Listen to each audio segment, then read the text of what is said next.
In the distant past, when the boundary between Pokemon and humans was still blurred, there was a woman and her companions. Every day they were bored, so they would often catch Slackoth living in the nearby forest. They played cruel games to capture Slackoth, sometimes killing them for fun, gouging out their eyes or cutting off their ears. One day the woman was walking alone in the forest and saw a Slackoth hanging from a tree. She climbed the tree to catch it but slipped and injured herself. At that moment a Vigoroth appeared. This Vigoroth had a torn ear. The woman, startled, tried to flee, but her injured leg hurt too much, and she couldn't move. The Vigoroth with the torn ear suddenly attacked her when it saw her. The woman lost consciousness. When she awoke, she was in an unfamiliar place. Before her lay a clear lake surrounded by trees from which many Slackoth and Vigoroth were hanging. All the Pokemon bore wounds, some were on their bodies, marks left by the woman and her companions.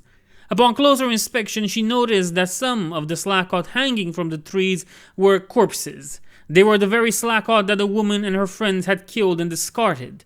The Slackoth were throwing those corpses into the lake. Terrified, the woman tried to run away, but a Slacking appeared. This Slacking also had a torn ear. The woman realized that this was the same Vigoroth she had seen earlier, and her fear overwhelmed her, causing her to faint once more.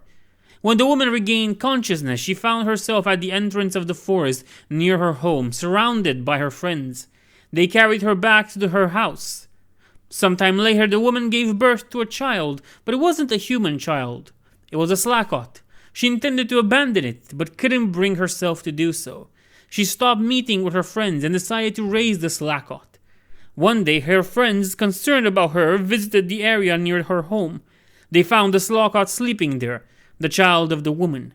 As they always did, they caught the Slackoth, stabbed it in the chest, and killed it. They took its corpse and headed to the woman's house. When she saw the slain Slackoth, the woman was overwhelmed with sorrow. She grabbed the Slackoth's body and ran deep into the forest. Her friends, shocked, chased after her.